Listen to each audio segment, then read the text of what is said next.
আর আপনি চকলেট দিচ্ছেন, চকলেটটা ইটালিকে না দিয়ে, ইটালির প্রধানকে না দিয়ে বাচ্চাদের দিতে পারতেন। বাচ্চারা চকলেট খায়, হ্যাঁ অবশ্যই এসব জিনিস তো আপনি ভালোবাসেনি, আমরা সবটাই জানি, কিন্তু আমরা কোনোদিনও পার্সোনাল ব্যাপারে যাইনি, তাই পার্সোনাল ব্যাপারে অ্যাটাক করিনি। এটা কোনো রাজনৈতিক সৌজন্যতা নয়, কারণ আপনাদের দল কাপুরুষতার দল, আর আমাদের দল বাংলার সংস্কৃতি মেনে সম্প্রীতির দল। আজকে আপনারা কখনো মাইনরিটিসদের সব ফান্ড বন্ধ করে দিয়েছেন, যেমন ইমাম ভাতা বন্ধ করেছেন, পুরোহিত ভাতা বন্ধ করেছেন। তারা ভাতাটা ধর্মের জন্য পেত না, বুঝে রাখুন। আমরা যখন ক্ষমতা এসছিলাম জেনে রাখুন, তখন একটা পোলিও কেস হয়েছিল হাওড়ায়, এবং সেই জন্য ভারতবর্ষ রেড লিস্টেড হয়ে গেছিল, ব্ল্যাক লিস্টেড হয়ে গেছিল।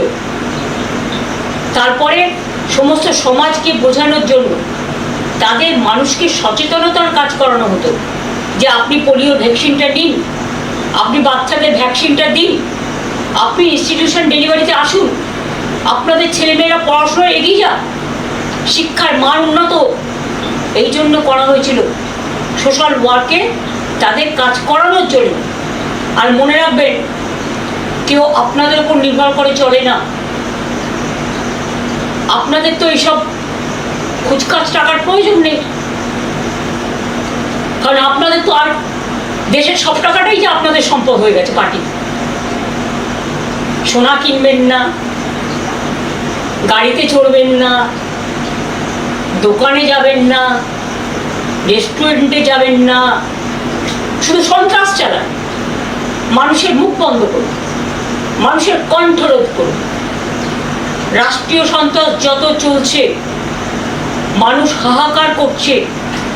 কেন সন্ধ্যেবেলায় এখন লোক ভয় বেরোয় না? আগে তো কলকাতায় রাত 2টো পর্যন্ত মেয়েরা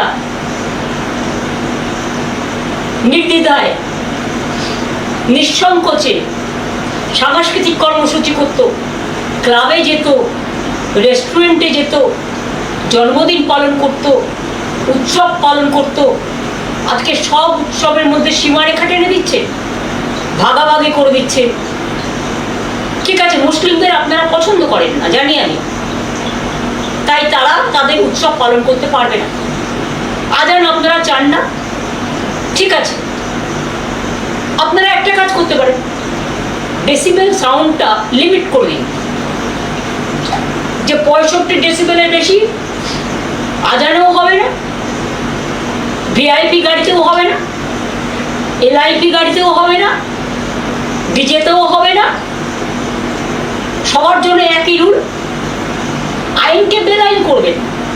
ল cannot be discriminated between one to another. মনে রাখবেন, আর্টিকেল 14 যেমন আছে সংবিধানে, আমাদের কোডে, আমাদের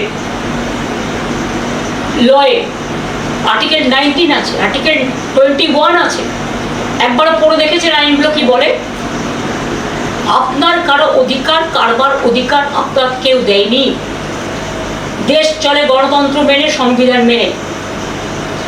দেশটাকে এইভাবে দুর্লভলুণ্ঠিত করে, ভুলণ্ঠিত করে, অত্যাচারিত করে, কুৎসিত চেহারা, কদর্য চেহারায় নিজেদের মনগুলোকে এক একটা স্তূপাকার জঞ্জালে পরিণত করেছেন। এখন তো জঞ্জাল থেকেও ভালো জিনিস তৈরি হয়। মনের জঞ্জালটা একবার পরিষ্কার করবেন। তৃণমূল কংগ্রেস কর্মীদের 2,500 অফিস ভেঙেছেন, কাউন্সিলরদেরও অ্যারেস্ট করেছেন। যে সুদীপ পোলে বেহালার বরিশা ক্লাব তার সাথে যুক্ত, এবং পহেলগাঁওতে যখন মারা যায়, শহীদ হয়, বীর শহীদ, তখন ওই পহেলগাঁওয়ে যে বাবা মা, বৃদ্ধ বাবা মা, তার দেখাশোনা করে কিন্তু সুদীপ পোলে। তাকে আপনারা কালকে রাত্রিরে হঠাৎ করে অ্যারেস্ট করলেন, কি না? তো এক্সটর্শন কেস।